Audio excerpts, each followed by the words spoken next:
एकदम तीन टली है मुख वक्त कार्यक्रम हम तो हमारे क्लास लगी बहुत बहुत धन्यवाद।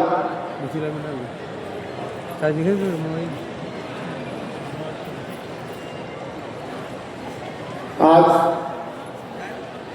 सबसे पहले तो मैं निवेदन करूंगा उन सारे लोगों से जिनके पास कान है वो तो बैठे हुए हैं, लेकिन जिनके पास कान नहीं है वो टहल रहे हैं।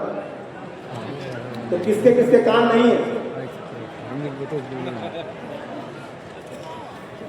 तो मैं आप लोगों से निवेदन करूंगा कि अगर मेरी आवाज़ जा रही हो और आपके पास दो अच्छे अच्छे कान हैं तो आवाज़ जा रही होगी तो अपनी जगह पे कुछ देर के लिए अगर सम्राट अशोक की जन्म जयंती मनाने आए, कुछ सुनने आए, तो उसके लिए कान और दिमाग दोनों का यहाँ होना बहुत जरूरी है।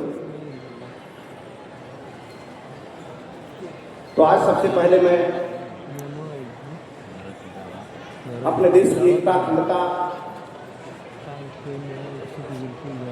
और राष्ट्रीय एकता और हम सबके शौर्य का प्रतीक अपने देश के राष्ट्रीय ध्वज का नमन करते हुए, हमारा देश विविधताओं वाला देश है जहाँ विभिन्न धर्म, विभिन्न संस्कृति, विभिन्न परंपराएं, विभिन्न जातियां, विभिन्न भाषाएं, अलग अलग संस्कारों के लोग रहते हैं। उन सारी संस्कृतियों को, उन सारे धर्मों को, उन सारी परंपराओं को, उन सारी जातियों को बड़े सम्मान के साथ एक सूत्र में बांधकर रखने की क्षमता रखने वाला अपने देश भारत के संविधान का नमन करता हूँ, सम्मान करते हुए आज का जो महान पर्व है, इस पर्व की बातों को आगे बढ़ने से पहले आज हमारे मंच की अध्यक्षता कर रहे सम्मानित सम्राट अशोक क्लब के राष्ट्रीय उपाध्यक्ष जयप्रकाश वर्मा जी और आज हमारे मंच पर जिनके बगल में मैं बैठा था, जो पूज्य गुरु नानक देव की परंपरा के संवाहक हैं, 10 बजे तक चलेगा। उनको बड़े सम्मान के साथ आज इस सम्राट अशोक क्लब के सम्मानित मंच पर आपका तहे दिल से स्वागत अभिनंदन करता हूँ। सम्मानित सुरजीत सिंह जी, जो हर साल वहाँ से कोई न कोई आता है और सम्राट अशोक क्लब की इच्छाओं और आकांक्षाओं का सम्मान करता है, और आज आए सम्राट अशोक क्लब का जो मंच है, उस सम्राट अशोक क्लब के जमाने में अगर कोई मंच लगता होगा तो ऐसा ही मंच दिखता होगा। आज हमारे बीच मोहतरमा मनोवर जहां जो अभी हमारे बीच अपना वक्तव्य रख रही थी, उनका आदर सम्मान करते हुए उनको ट्रेन पकड़ना था, थोड़ी जल्दी थी, फिर भी उन्होंने बड़े अच्छे तरीके से सम्राट अशोक के भावनाओं और विचारों को, उसका समाज में क्या योगदान है, उनको बड़े अच्छे तरीके से रखा है। मैं सम्राट अशोक क्लब की तरफ से उनका अभिनंदन स्वागत करता हूँ। हमारे बीच हमारे मंच पर त्याग की प्रभु प्रतिमूर्ति और सम्राट अशोक क्लब के गोल्ड कह सकता हूँ, हमारे राष्ट्रीय महाप्रबंधक सम्मानित डॉक्टर आरपी मौर्य जी उपस्थित हैं हमारे मंच पर। ये बड़ा ही गौरव का विषय है। और आज हमारे बीच डॉक्टर अरुण शांतनु जी, जो एक सदे हुए वक्तव्य रखने के लिए जाने जाते हैं। आप मेडिकल कॉलेज के असिस्टेंट डायरेक्टर हैं, आप सभी का स्वागत करता हूँ, अभिनंदन करता हूँ आपका। हमारे बीच हमारा युवा वक्तव्य रखने वाला, एक उभरता हुआ क्रांतिकारी, सदा हुआ बोलने वाला, हमारे बीच बिहार प्रदेश का राष्ट्रीय प्रवक्ता अभिषेक रंजन जी का संग्रामी अभिनंदन करता हूँ। और ऐसे ही सजते रहिए, समझते रहिए, इसकी आशा करता हूँ। और जो लल्लू महतो जी हैं, जिनका घर हम लोग का रहना जाना, अभी हमारे प्रदेश अध्यक्ष बता रहे थे, उन्होंने अपना 2 तल्ला घर ही सम्राट अशोक क्लब को दान कर दिया है। घर और खाना दोनों दान किया है। इसके लिए सम्राट अशोक क्लब आपका ऋणी रहेगा। और आज हम लोगों के सम्मान आज वो नहीं है, लेकिन उनके सम्मान, उनकी जीवन संगिनी हम लोगों के बीच मौजूद हैं। आज उनका सम्मान करके हम लोग अपने आप को गौरवान्वित महसूस कर रहे हैं। और आज की जो अध्यक्षता कर रहे थे हम लोग के सम्राट अशोक क्लब के अध्यक्ष हैं यहाँ के बिहार प्रदेश के विषम जी, इनके पास परिस्थितियों को समझने की, विपरीत परिस्थितियों की समझ रखते हैं बड़ा, और ऐसी परिस्थितियों में क्या डिसीजन लेना है, कैसे निर्णय लेना है, या उन्हीं के निर्णय और डिसीजन का नतीजा है इस वर्ष का जो सम्राट अशोक क्लब के द्वारा यह मनाई जाने वाली जो अशोक की जयंती है वो बड़े उत्साह के साथ मनाई जा रही है। ऐसे होनहार और समझदार बिहार प्रदेश के अध्यक्ष विषम जी को सम्मान करता हूँ, आदर करता हूँ। और सबसे बड़ी बात है कि सबका ज्ञान विचार एक तरफ रह जाता है।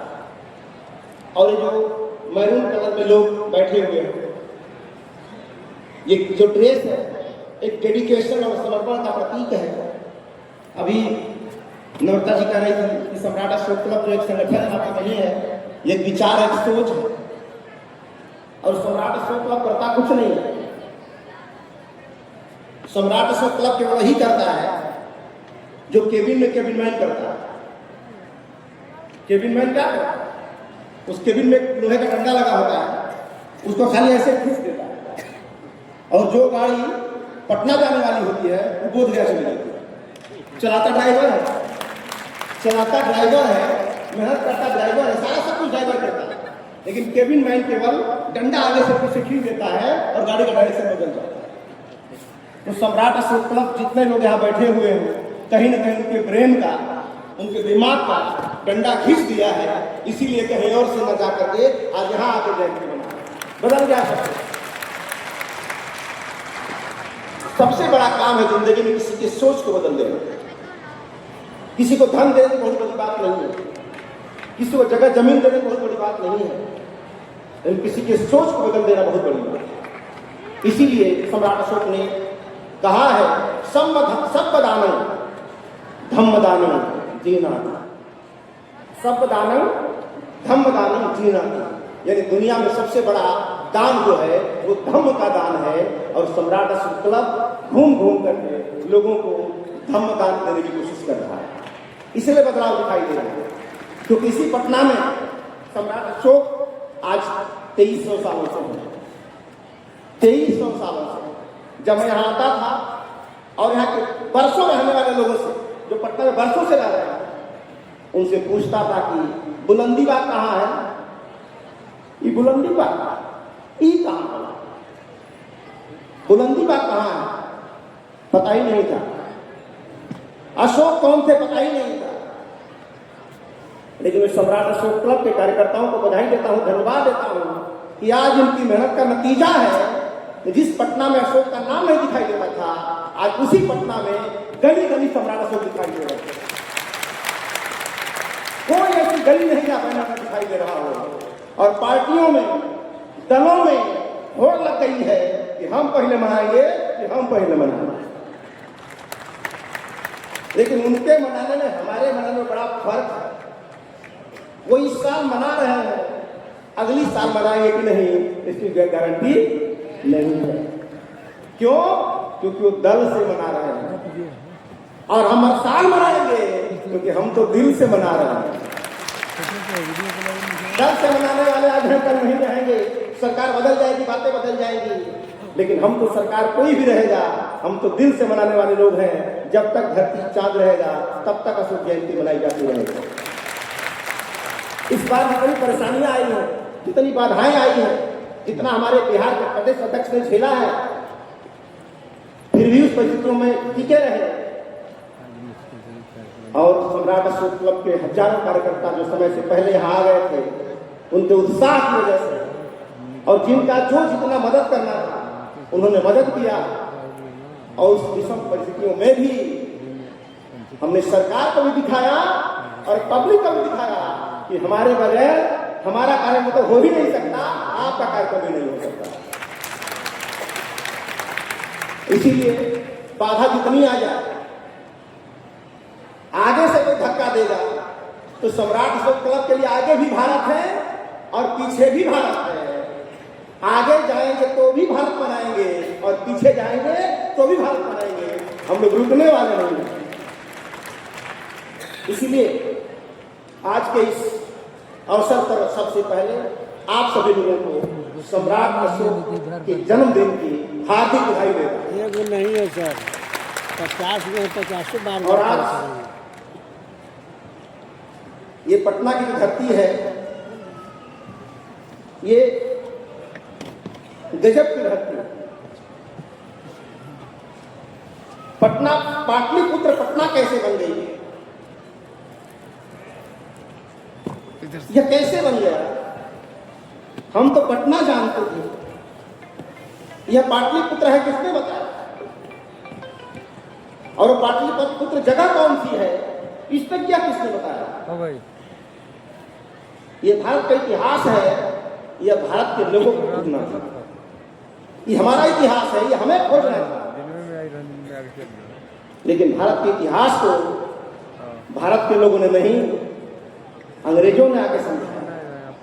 ब्रिटेन में रहने वाला वेडले, जो ब्रिटेन में रह रहे थे और यहाँ भारत में खोजने आए थे कि सम्राट अशोक की राजधानी कहाँ है। भारत के लोग नहीं खोज रहे थे, भारत के लोग तो आसमान में स्वर्ग खोज रहे थे कि स्वर्ग कहाँ है, नरक कहाँ है। इसके लिए मंदिरों में, मस्जिदों में धरना दे रहे थे कि स्वर्ग बता दे, मैं स्वर्ग चला जाऊं। स्वर्ग खोज रहे थे। और अंग्रेज क्या खोज रहे थे? क्योंकि चाइना के डिक्शनरी में, कोरियन की डिक्शनरी में, जापान की डिक्शनरी में, इन सारी डिक्शनरियों में स्वर्ग का मतलब उसमें खोजा जाए कि स्वर्ग कहाँ है, तो उन देशों के डिक्शनरी में स्वर्ग का मतलब भारतीय क्षेत्र होता है। स्वर्ग मतलब भारतीय क्षेत्र। तो जब अपने देश की डिक्शनरी खोजे होंगे, उनको लगा होगा कि भारत स्वर्ग है, तो भारत की खोज में आ गए। और भारत के लोगों को लगा कि स्वर्ग कहीं आसमान में है, तो आसमान में खोज रहे थे जाके। तो भारत की खोज और इस पाटलिपुत्र की खोज कैसे होगी, इसके लिए उनके सामने समस्याएं थी। लेकिन बहुत सारे साक्ष्य थे, रेगिस्तान के, सायान के, इत्सिंग के, उसमें सारे जगहों की दूरियां लिखी गई थी कि पाटलिपुत्र से बोधगया कितनी दूरी थी, संकिसा कितनी दूरी थी, श्रावस्ती कितनी दूरी थी, ये सारी दूरियां लगभग लिखी थी। और उस अंग्रेज ने इतनी मेहनत की, इतनी मेहनत की, उसमें नापने के लिए वो लोहे वाली होती थी, जिसको क्या बोलते हैं, जरी बोलते हैं, जरी क्या बोलते हैं, जरीर थी। उस जरीर से नपवा नपवा के जब उसने तय कर लिया, जगह फाइनल कर लिया कि यही जगह है वो Pataliputra, classical capital of Ashoka, तो जानते हैं जब उसे कॉन्फिडेंस हो गया कि यही कैपिटल है अशोका की, तो उसने अपना पूरा कपड़ा खोल दिया, नंगे बदन उस जमीन पर लेट गया कि अशोक को तो मैं नहीं छू सकता, लेकिन अशोक के चरण जहां खड़े हैं उस जगह से आपका स्पर्श तो मैं कर सकता हूं। ये आस्था थी एक अंग्रेज की पाटलिपुत्र का।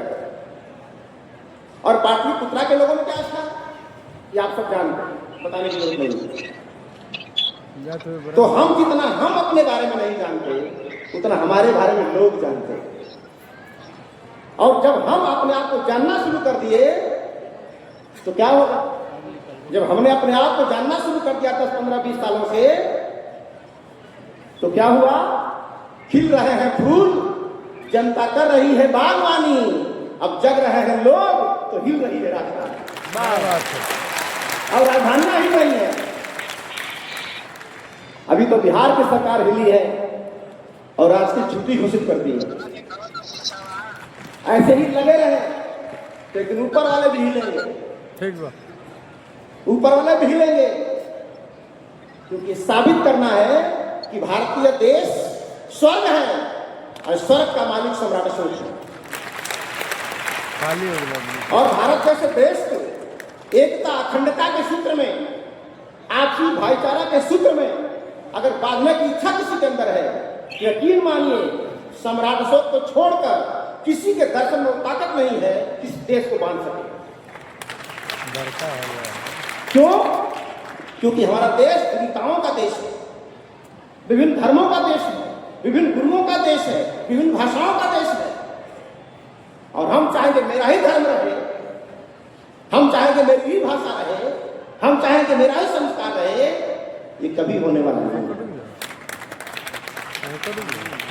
इसलिए भारत का संविधान कहता है कि हम भारत के लोग, उस लोग में कौन लोग हैं?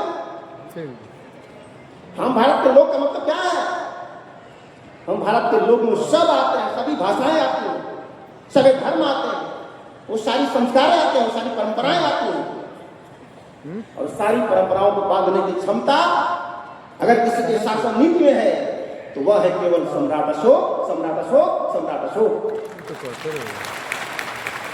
इसलिए हमारा देश जब आजाद हो गया तो आजाद होने के बाद इस विविधताओं वाले देश को एक सूत्र में कैसे बांधा जाएगा, इसके लिए प्रतीकों की जरूरत पड़ी। अभी अभिषेक की चर्चा कर रहे थे, प्रतीकों की जरूरत पड़ी। जो कौन से प्रतीक हैं जिस भारत जैसे देश को बांध सकते और निष्ठा के साथ बांधेंगे, सम्मान के साथ बांधेंगे, वो कौन से प्रतीक? तब 5-4 साल के इतिहास को टटोला गया, देखा गया कि अशोक के काल ही ऐसा काल है जिसमें कोई धार्मिक युद्ध नहीं हुआ, कोई सांप्रदायिक तनाव नहीं हुआ। अशोक के काल, इसका मतलब उसमें क्या अपनाया गया, तो कौन सा सूत्र अपनाया गया? तो पहला सूत्र था कि हम अपने धर्म की प्रशंसा इस कदर न करने लगे कि दूसरे के धर्म का सम्मान भूल जाए।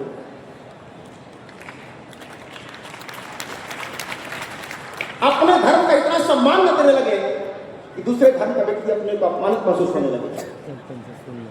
इसलिए सम्राट अशोक का व्यक्तिगत धर्म भले भगवान बुद्ध का था, लेकिन उन्हें किसी धर्म के अनुयायियों पर दबाव नहीं बनाया, जबकि चाहते इतना समर्थ था उसमें, इतनी ताकत थी उनके पास कि एक इशारे से पूरी दुनिया भगवान बुद्ध के अनुयायी हो जाती है। लेकिन कभी उन्होंने प्रेशर नहीं बनाया, उन्होंने जागरूकता अभियान चलाया, विचारों को भी जागरूक किया लोगों को। इसलिए क्योंकि सम्राट अशोक इस भावना को इस तरह मैं कहना चाह रहा हूं कि जीतना चाहता हूं दुनिया को, मगर जीतना चाहता हूं सारी दुनिया को, मगर किसी को हराना नहीं चाहता। जीतना चाहता हूं सबको, मगर हराना किसी को नहीं चाहता। कोई अपने हंसते तो अच्छी बात है, गुदगुदा के हंसाना नहीं चाहता। अपने हंसो, मैं गुदगुदाऊंगा तो हंसने के लिए। सबको जीतना चाहता हूं, लेकिन हराना किसी को नहीं चाहता। सोचिए इतनी बड़ी कला है, वो कैसा तरीका होगा, वो कौन सा मेथड होगा कि जीतने वाले हारने वाले को अपनी हार का बोध न हो और जीतने वाले को गुरूर न हो कि मैं जीत गया। शायद कलिंग का इतिहास इसी बात का गवाह, क्योंकि कलिंग में मैं तो लोग बोलते हैं कि 1.5 लाख लोग मारे गए, मैं तो कहता हूं कि 1.5 लाख लोग शहीद हो। अगर वो शहीद नहीं हुए होते तो शायद अशोक तो मिला होता हमें, लेकिन धर्माशोक नहीं मिला होता। अगर धर्माशोक हमें मिला तो कलिंग के उस बलिदान की वजह से मिला, उनके नरसंहार की वजह से मिला, और उनके मन की स्थिति बदल गई, और मन बदले तो सब बदल। इसीलिए इस बड़े देश को एक सूत्र में कैसे बांधा जाए, इसके लिए प्रतीकों की खोज शुरू हो गई। सारे धर्म के लोग थे, सारे धर्मों के प्रतीक भी यहाँ थे, यहाँ तक कि जिसके सबसे बड़े संख्या में लोग हैं उनके प्रतीक भी भारतवर्ष में थे। लेकिन उन प्रतीकों को इस देश को अखंड रखने के लिए इस्तेमाल नहीं किया गया। क्यों नहीं किया गया? क्योंकि यहां एक सुदर्शन चक्र भी था और एक अशोक चक्र भी था। तो हमारा राष्ट्रीय ध्वज में क्या है? अशोक चक्र है, क्योंकि सुदर्शन चक्र जो है वो हिंसा के दम पर धर्म की स्थापना करना चाहता है, वो महाभारत करा के स्थापना करना चाहता है। महाभारत करवा के करना चाहता है, 2 खानदानों को तबाह करके करना चाहता है, रावण को मार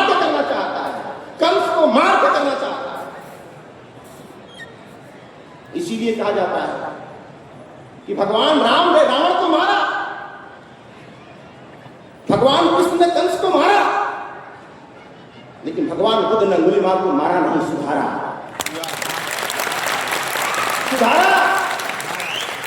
क्योंकि हम संहारवादी संस्कृति के प्रवर्तक हैं, न संवाहक हैं।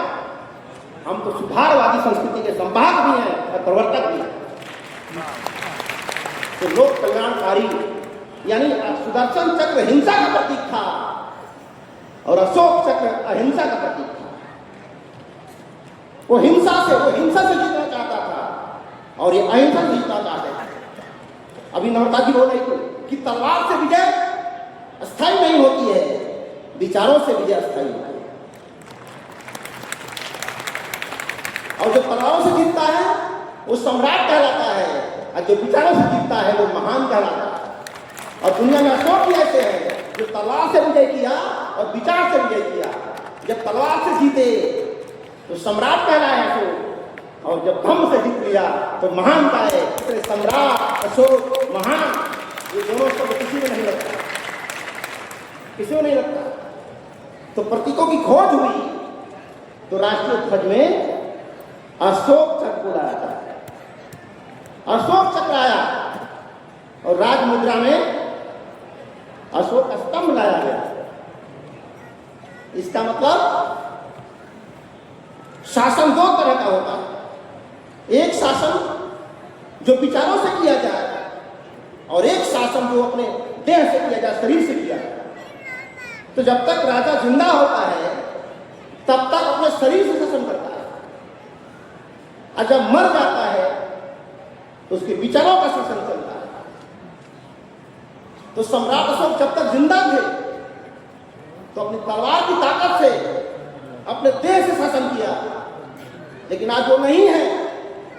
लेकिन आज हमारे राष्ट्रीय ध्वज में अशोक चक्र और राज मुद्रा में अशोक स्तंभ इस बात का प्रवाह है, इस बात का प्रमाण है कि अशोक भले ना हो लेकिन उनके विचारों का प्रवाह आज तक चल रहा है,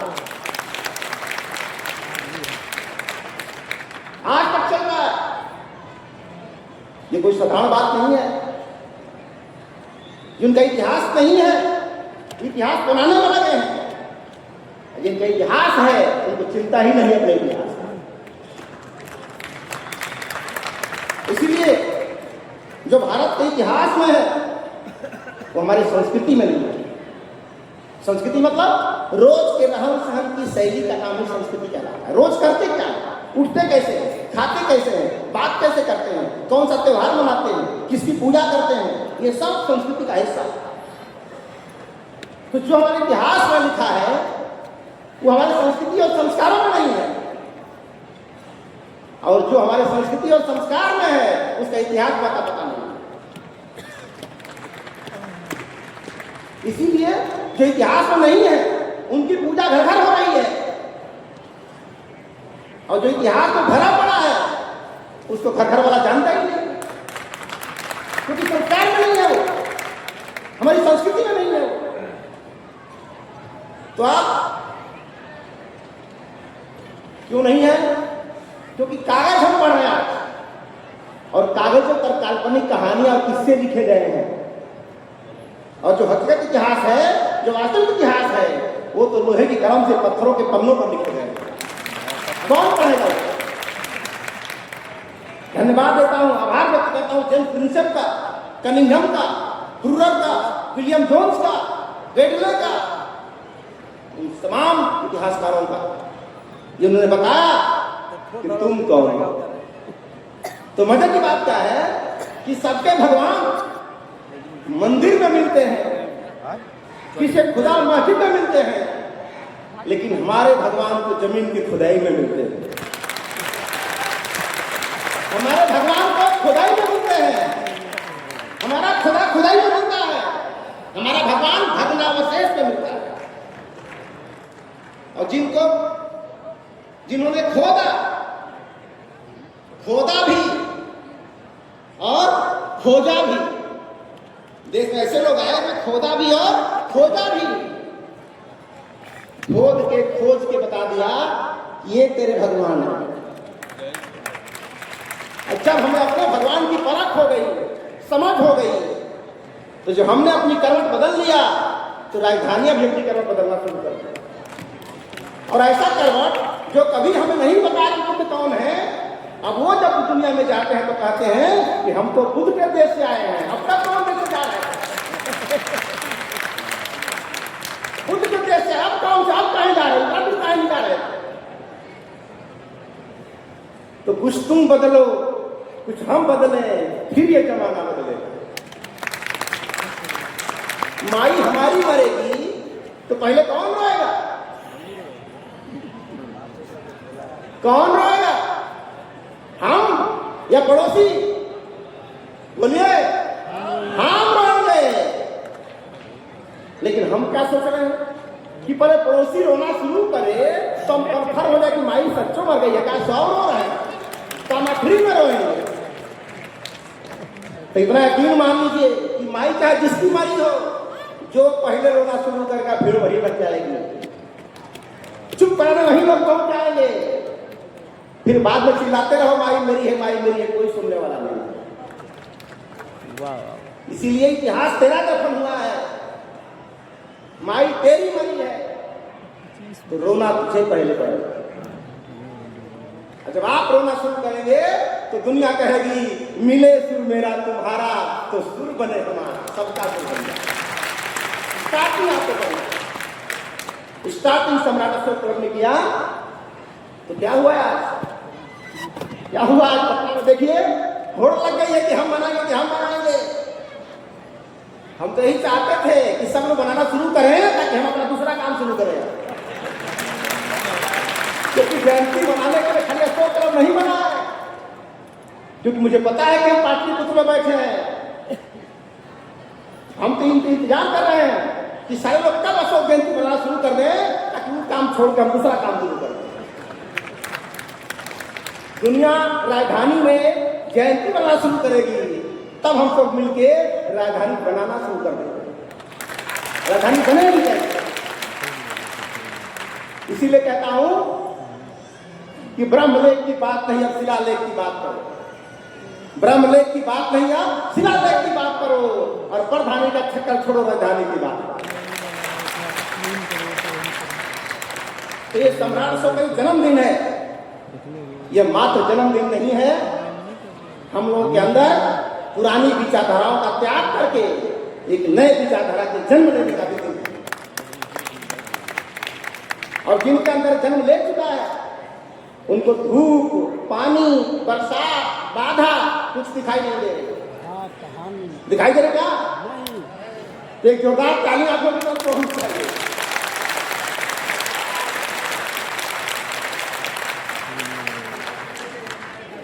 इसलिए आज सम्राट अशोक के माध्यम से पूरे देश में अलग अलग प्रांतों में, अलग अलग जिलों में, अलग अलग गांवों में ये जयंती मनाई जा रही है। जयंती मनाई जा रही है। और आने वाले समय में बिहार की सरकार ने इसको राष्ट्रीय त्योहार घोषित कर दिया है। अब आप सबका काम है इसे सामाजिक त्योहार बना देना, परिवार का त्योहार बना देना, घर का त्योहार बना देना। क्योंकि जिस दिन यह चौका वाली बात, ये चौकी वाली बात चौका में चली जाएगी, उस दिन समाप्त नहीं हो सकती। इसलिए इस साल आप लोग चले आए वहां पर, अगली बार भी आइएगा। लेकिन त्योहार उस दिन नहीं मनाया जाता जिस दिन हम भाषण देते हैं। त्योहार उस दिन मनाया जाता है जिस दिन पूरी पकवान बनता है। पूरी पकवान बनता है तो हमको ध्यान रखना है कि हम यहाँ आए थे तो क्या हमारे घरों में पूरी पकवान भी बना था कि नहीं बना था। कहीं ऐसा ना हो कि त्योहार मनाने आज और पूरी पकवान बने कल।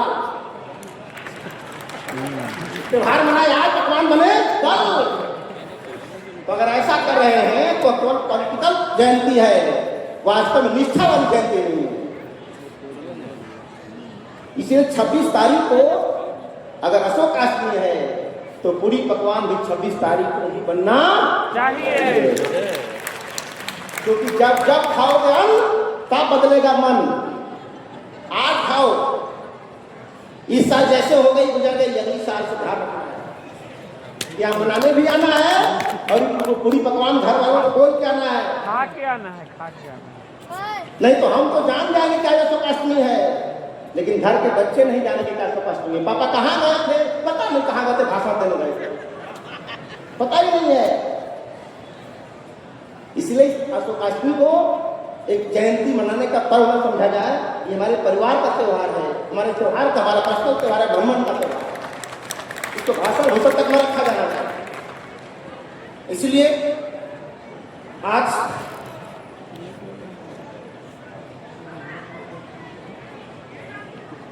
जो अभी विषय रखा गया कि सामाजिक संबंधों को मधुर बनाने में सम्राट अशोक के विचारों की क्या भूमिका है। मैं तो दावे के साथ कह सकता हूं कि जिस व्यक्ति ने सोच लिया कि समाज के एक समाज के दूसरे समाज के व्यक्ति का संबंध मधुर कैसे बनेगा, इससे सबसे बड़ा काम है उसका व्यवहार। हमारा व्यवहार दूसरे के साथ कैसा है, तो जैसा हम दूसरे के साथ व्यवहार की उम्मीद रखते हैं, हमारा व्यवहार भी वैसा ही होना चाहिए। इसीलिए अशोक ने उस संबंध को मधुर बनाने के लिए बहुत बड़ी बात नहीं शिला देती है। आप भी जानिए इस बात में। वो बड़ी बात क्या है कि हम दूसरे धर्मों की बातों को सुने, हमारे धर्म की बात को कोई और सुने, उसके धर्मों की बात को हम सुने। क्यों? क्योंकि संपूर्ण अच्छा कोई धर्म नहीं हो सकता।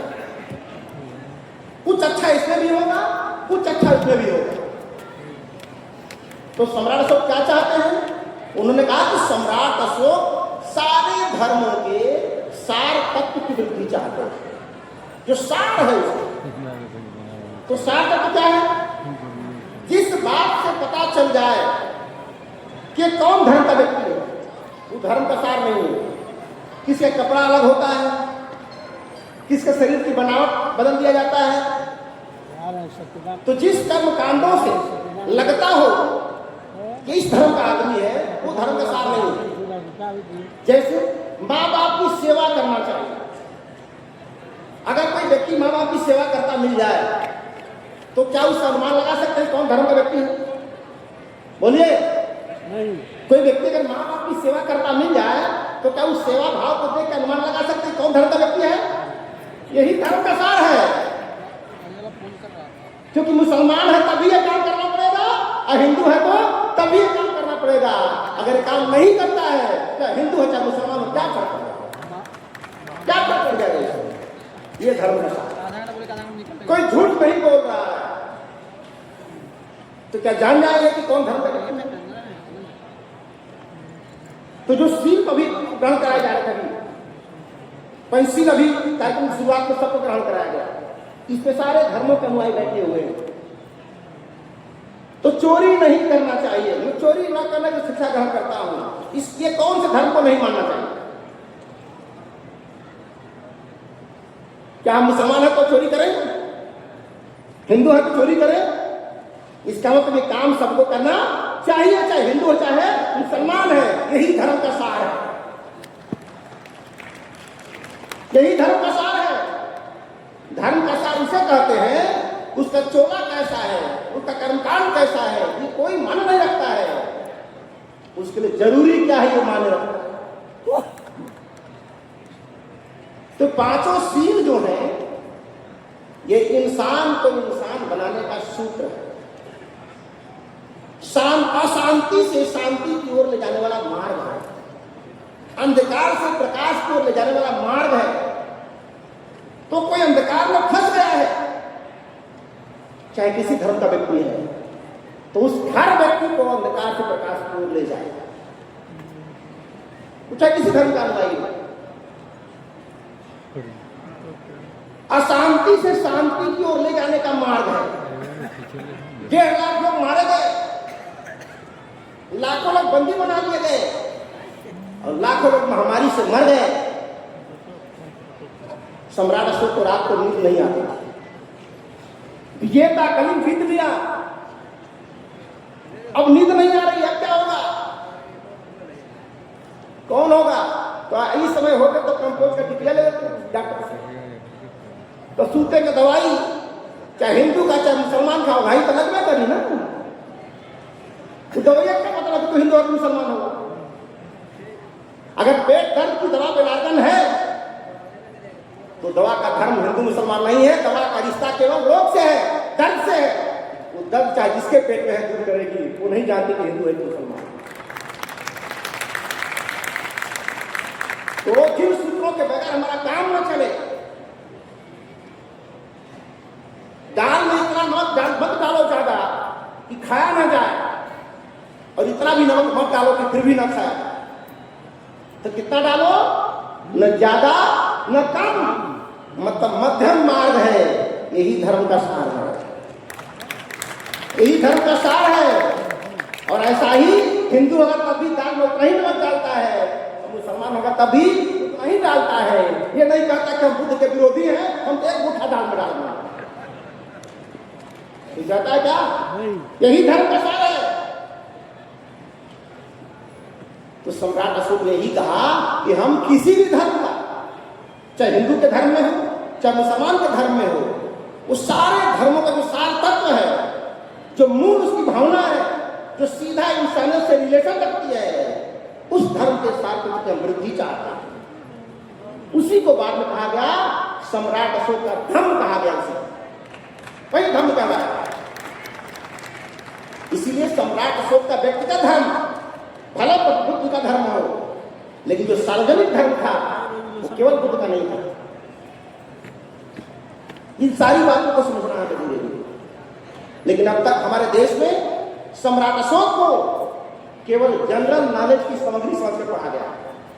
सामान्य ज्ञान, आईएएस की परीक्षा देना है, पीसीएस का एग्जाम देना है, उसमें पूछा जाएगा बौद्ध धर्म से, उसमें पूछा जाएगा अशोक से। तो आज तक सम्राट अशोक को जीके समझ के पढ़ा जा रहा है, परीक्षा की मटेरियल समझ के, एग्जाम मटेरियल समझ के पढ़ा जा रहा है। पहली बार सम्राट अशोक ने देश की समस्याओं को समझ के पढ़ा। देश की समस्याओं का समाधान अशोक से हो सकता है। कोई ऐसी समस्या नहीं देश में। आज चाइना हाथ खड़ा है, पाकिस्तान लड़ने को तैयार है, सारे पड़ोसी दुश्मन बने हुए हैं, और ये कह के चले आओ कि हम बुद्ध के देश से आए। बुद्ध के देश से आने का मतलब होता है कि हमारा व्यवहार भी बुद्ध की तरफ होना चाहिए। चाइना हमारा चेला है ना, जापान हमारा चेला है। आज हमारे देश का कोई व्यक्ति कहता है कि मुझे अपने देश को चाइना जैसा बनाना है, तो ये खुशी की बात है कि दुख की बात। लेकिन हमको लगता है कि यानी गुरु जी, चाइना हमारा चेला है, हम उसके गुरु जी हैं। अब गुरु जी का ऐसा दुर्दिन हो गया है कि कह रहा है कि हमको चेले जैसा बनना है। अरे गर्व तो कब होगा जब जापान ने कहता कि मुझे भारत जैसा बनना है। ये खत्म बात हमारे लिए। तो आप उन महान संस्कृति के, इस महान संस्कृति के हम संवाहक हैं, प्रवर्तक हैं। इसीलिए अशोक ने एक बात कही, इसका लेकर सुनिएगा सारे लोग ध्यान से, इस बात को कान खोल के। और जो टहल रहे हैं अपना पीठ उधार कर देंगे, कान मेरी तरफ कर देंगे।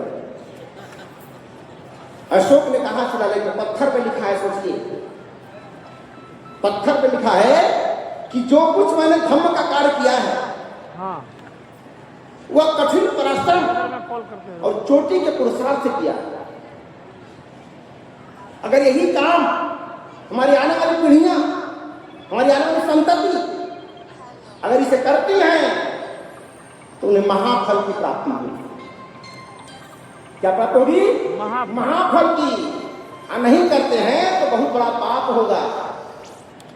और अभी तो मात्र अभी हम लोग 10-20 साल से वो काम करना शुरू कर दिए हैं, तो हिल रही है राजधानी। अभी आगे बढ़ेगा तो क्या होना? मेरी बात समझ आ रही है? समझ आ रही है? आ रही है पीछे? अभी कुछ समझ नहीं आ रही है, इधर भी नहीं आ रही है। कुछ लोग लग रहा है, हम बता देंगे कुछ काम मत करेगा। देख, जोरदार ताली सबकी तरफ से होनी चाहिए। हम नहीं बजा के हम करते हैं, हम नहीं करते।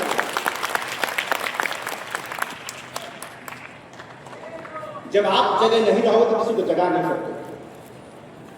आप में एनर्जी नहीं है तो किसी में एनर्जी नहीं डाल सकते। आप पॉजिटिव नहीं हो तो किसी में पॉजिटिव नहीं बना सकते। तो दुनिया को जगाना है तो पहले आप सबको ना होगा, क्योंकि बुझा हुआ दीपक किसी बुझे दीपक को नहीं जला सकता है।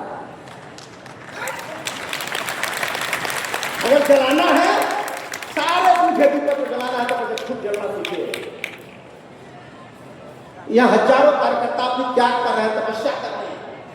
जब सब घर में बैठे हुए थे कहीं घूम के लोगों का सहयोग मांग रहे थे, चंदा सुन रहे थे, तरह तरह की उल्हानाएं सुन रहे थे, तरह तरह की आलोचनाएं सुन रहे थे, लेकिन सबको बर्दाश्त करते हुए, सारी बाधाओं को दूर करते हुए यह सम्राट अशोक क्लब आज 30 साल से चल रहा है। 30 साल और 30 साल लोगों को तो स्मार्ट था भाई वाला, तो स्मार्ट का पानी हमने का स्मार्ट था है हम लोगों को, क्योंकि 30 साल से वर्षा, पानी, धूप, ठंडा, सरकारी गैर सरकारी सारी बाधाओं को दूर किया हम लोगों ने। तब जाके एक फल आपको दिखाई दे रहा पूरे देश में, होड़ लग गया अशोक जयंती मनाने की। ऐसे यूं ही नहीं हो गया। एक लाइन में कह देंगे सरदार भगत सिंह फांसी पर चढ़ गया, तो क्या हो जाएगा इसके कहने से? क्या एक लाइन लिख देने से एहसास हो जाएगा कि सरदार भगत सिंह फांसी पर चढ़े तो उनके गले में कितना दर्द हुआ होगा? इसको फील कर रही है। जो लोग रात दिन काम करें इसको फील कीजिए। जितने काम करने वाले लोग हैं वो आपके हिस्से का भी काम कर रहे हैं। सम्राट अशोक की जयंती में छुट्टी घोषित हो गई तो केवल सम्राट अशोक क्लब के बाप की नहीं हुई है, उनके बापों की भी हो गई है जो विरोध कर रहे थे, वो नहीं कर रहे थे। और उनके लोगों की भी हो गई जो हमारा सहयोग नहीं कर रहे थे। लेकिन हम तो अशोक के अनुयायी हैं, जो दे उसका भी भला और जो ना दे हमारा भी मंगल हो और तेरा भी मंगल हो। बुद्ध के अनुयायी लोग, इसीलिए मैं बोला था शुरू में कि जीतना चाहता हूं सबको, मगर किसी को हराना नहीं चाहता, और बिना हराए किसी को जीत लेना ये अजब की कला है। और इस कला में अशोक भी माहिर थे और आप सब उनके वंशज हैं, तो आपको इसमें माहिर होना पड़ेगा। सीखिए इस सब बात को। इसीलिए आज आप लोगों को देख के लग रहा है, एक बहुत महत्वपूर्ण बात बोलने जा रहा हूं कि कहते हैं कि कोई नेता ऐसा होता है जो विचार देता है और जनता उसको फॉलो करती है। सुनिएगा ध्यान, दुनिया में कभी ऐसा होता है कि कोई नेता विचार देता है, जनता उसे फॉलो करती है। लेकिन पहली बार ऐसा हो रहा है कि जनता विचार दे रही है, नेता फॉलो कर रहा है। पहली बार हो रहा है, जनता विचार दे रही है अशोक अशोक अशोक, जनता ने कहा अशोक अशोक, तो नेता भी बोल रहे हैं अशोक अशोक अशोक। यानी अब तक नेता जनता बना रहे थे, पहली बार जनता नेता बना रही है। ये साधारण बात नहीं है, तो समझिएगा इस बात को। तो बहुत ज्यादा कहते हैं आज सम्राट अशोक के जन्मदिन पर आप सभी को हार्दिक बधाई देते हुए और हमारे जो सम्मानित अतिथिगण हमारे मंच पर आए, आप सभी का आदर सम्मान करते हुए आप सब लोग जब आके बैठ जाते हैं, अलग अलग पंथों के लोग, अलग विचारों के अनुयायी, और आजकल मंच पे 2 लोग ऐसे बैठे हुए हैं।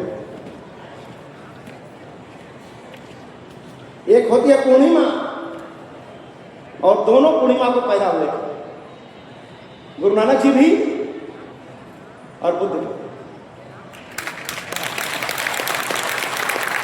इसका मतलब अभी मैं कार्यक्रम में गया था, दोनों की चर्चा है, वहां पर गए थे हम, तो मैं वहां बोलने वाला था। उस मंच पर कबीर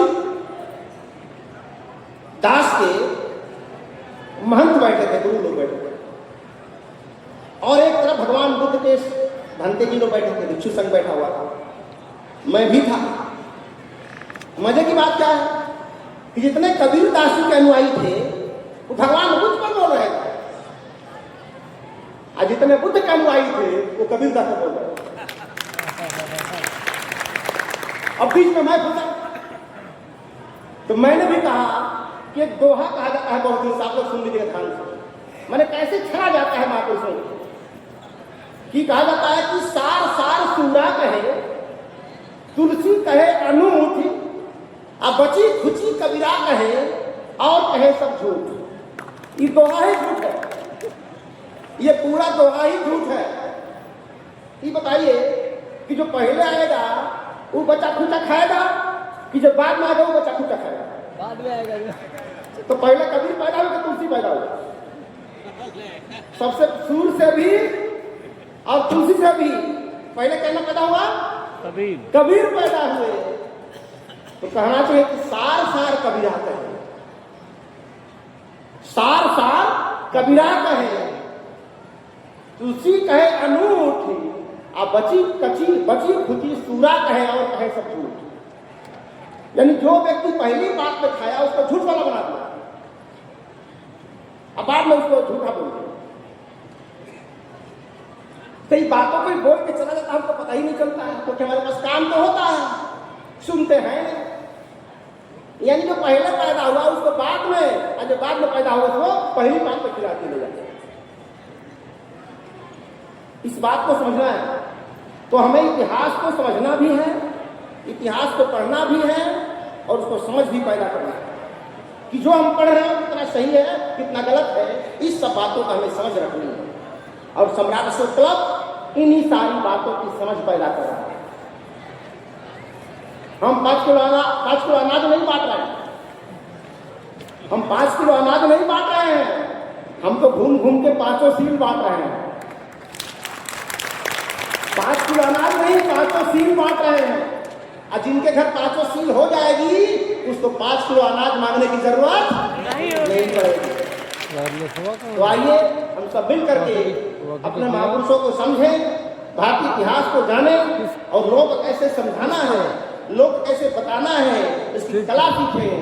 क्योंकि सच सारे धर्म ग्रंथों में लिखा है कि सदा सच बोलो, लिखा कि नहीं लिखा? लेकिन कब बोलना है, कैसे बोलना है, कितना बोलना है, कि किसी धर्म ग्रंथ में नहीं लिखा है। और जो नहीं लिखा है वही मेन बात है। ये बात समझ में आ गई तो हम भी बदलेंगे, जमाना भी बदलेगा। इन्हीं चंद बातों के साथ आप सबको सम्राट अशोक के जन्मदिन पर हार्दिक बधाई देते हुए, अपने तिथियों का सम्मान करते हुए आप सबको विदा देता हूँ। जय बुद्ध, जय भारत, थैंक यू।